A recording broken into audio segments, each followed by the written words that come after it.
Well, sustainability is a challenging issue. When I think about sustainability, especially in our field, with food and agriculture, I think about at least three things. Is it economically viable for the farmer? Can they make an honest living?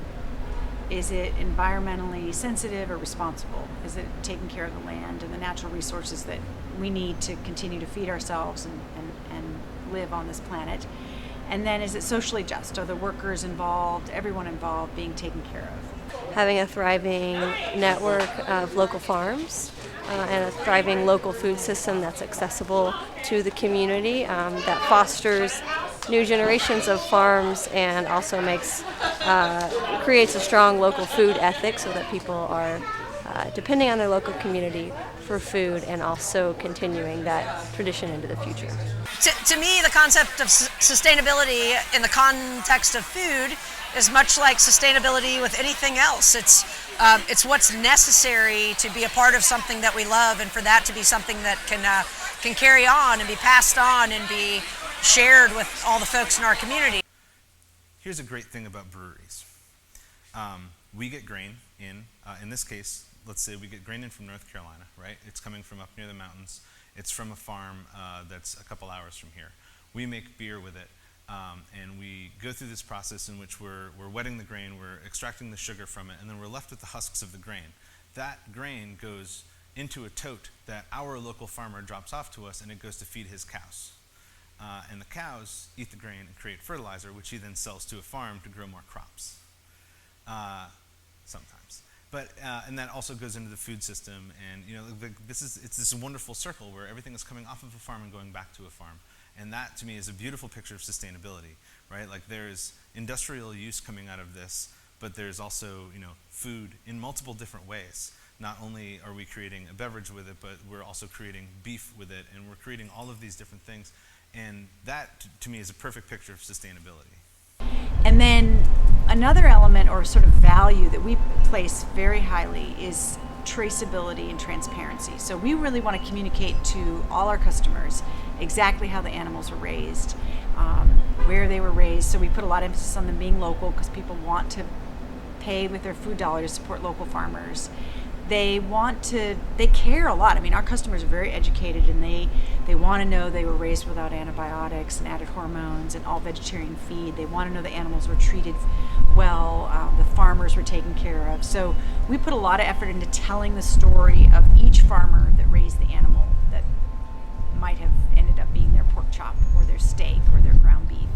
And in fact, every invoice that we send out has the name of the farmer and even the number that the animal was. So we can trace back every single piece of meat to the farm where it was raised. North Carolina I've worked across the country on different agricultural issues, Wisconsin, California, Florida, and I've never found anything quite as special as North Carolina. We're a really diverse agricultural state. I mean, we raise as many as 90 different commodities, from Christmas trees to blueberries to hogs and chickens, livestock, you name it. And so that's special in and of itself. We can actually provide a lot of the food that we need and want to eat.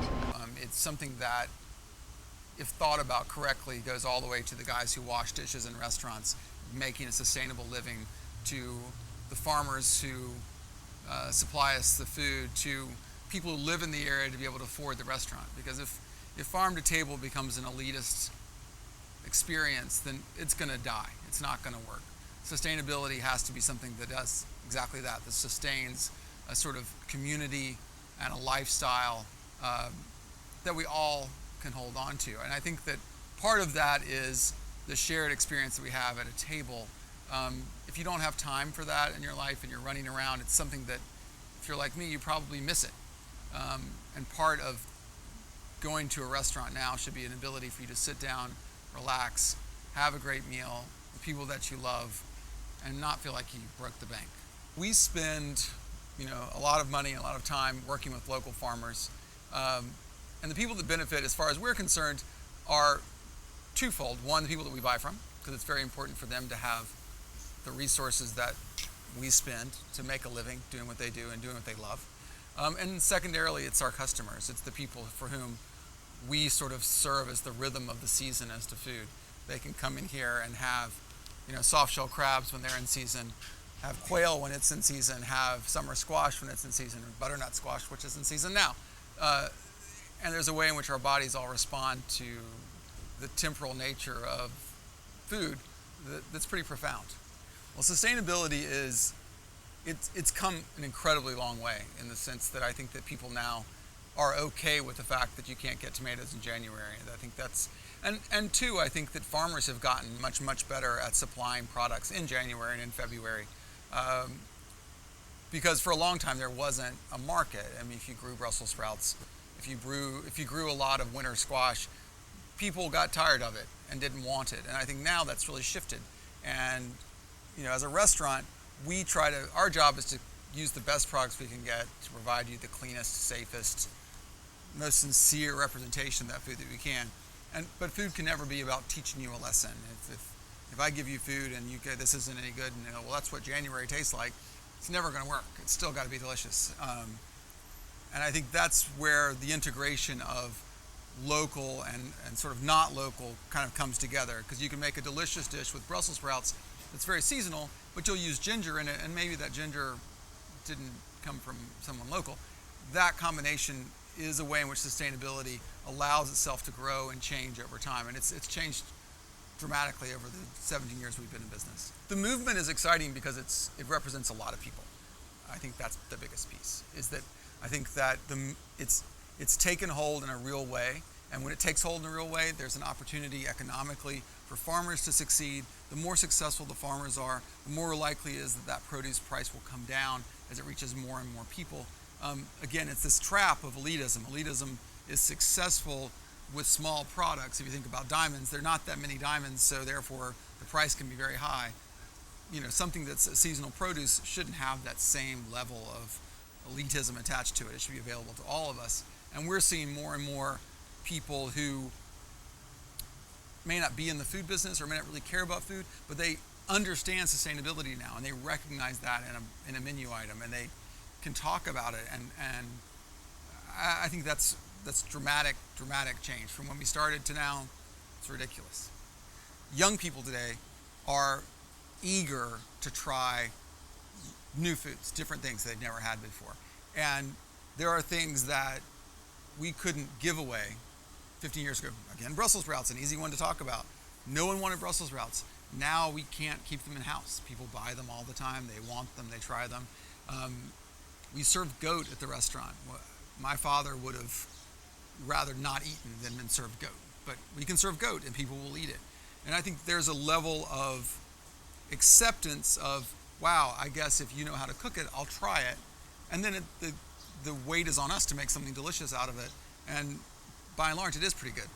That's one of the shaping influences of the millennials, is that they are, as a group, more adventuresome as to what they're eating. And I think another thing that's crucial about millennials is there's a value statement attached to their choices that was not a part of my generation or older generations, and that they bring with them this idea of sustainability, of seasonality, of local, of wanting to know the name of the farmer who grew the hogs that you're using on the menu. That's something that matters deeply to millennials that was not a part of the conversation 20 years ago. And I think that's really crucial that be understood, that it's not just the information that's changing, it is a generation that's creating that change and making that push. We see it all the time in the restaurant with people taking pictures of their food and asking questions about where food is from, and more concerned with that than price point, which is a big difference. I think that you should always ask, and certainly restaurants and grocery stores should be really candid with you about where their food comes from. Because oftentimes we have these illusions that everything can be local, and that's not possible. Everything can't be local, but some things certainly can be local, and certain things certainly can be organic. One of my favorite farmers that I deal with is not registered organic because he can't afford it. And that's a statement that I can talk to someone about, like, well, John doesn't use any of those things, but at the same time, he doesn't want to spend the $700 to be certified organic. And I think that leads to a deeper conversation for you to have about, do you want a label on your food, or do you really want to know about food? Because organic is a simple label that you can slap onto food that means literally nothing. I think that it's very important that that you have that conversation, that you expect that of your restaurants, of your grocery stores, to be able to tell you in very clear ways what the food means to them and why they're using what they're using. Because they should have an answer for it. I mean, if I'm not using fresh corn from a local farmer, why am I not doing that? And I should be able to tell you, well, you know, they had that rain last week, they couldn't get tractors into the fields, they couldn't pick corn, so we couldn't get fresh corn from North Carolina, so the corn that we got came from Georgia. There's an answer. That's clear. It's not, well, that's what we always get. You know, and I think that's more authentic. And I think that you deserve that conversation, because people running restaurants should be able to give you that. If they can't, you know, they're being a little sketchy. I think food is one of the most connective things that we have. I mean, food, so much of life is exclusive. Food is inclusive. It's a way in which we connect one to another in sort of our most primal way. And also sort of there's a sensual aspect to food that I think is often overlooked, that it's not just an idea, it's not just something that you're eating, but it's something that's delicious. It's something that's wonderful. And you know, if you're with people and they're enjoying the same thing, you can have conversation. And it brings back stories of your own childhood, things that you remember doing, people that you were with, because I think the most important thing is who you're having the meal with, not what you're having. Just love what you eat. It's not an idea, it's a feeling. It's like to experience the deliciousness of food, whether that's a thing of almonds that you're eating because you're in a hurry, you know, let that be delicious, or if it's an elaborate meal that you're having at a restaurant. It's like experience it and enjoy it, because I think that's really the way in which your soul is fed, not just your body. And I think it's very important to recognize that oftentimes when you're hungry, that's what you're hungry for. You know, for a very, very long time, we saw America go towards this sort of sense of homogeneity, right? I call it the great sameness of America, in which you can get the same crappy hamburger on the East Coast as you can on the West Coast because McDonald's is great. And I think that there's a lot of reasons for that. It was easy. The Industrial Revolution, and especially you know, the great prosperity of America through the 40s and 50s, was this really beautiful thing. And the ability to create this sameness was seen as this amazing piece. Like, look what we can do in the future. We can produce these hamburgers that are identical no matter where they go. I think there was a lot of stability in that for people coming out of the Great Depression and coming out of the World Wars and stuff like this. But what it did is it sort of dampened down what really makes all of the different parts of the country very unique, which is the people and their backgrounds.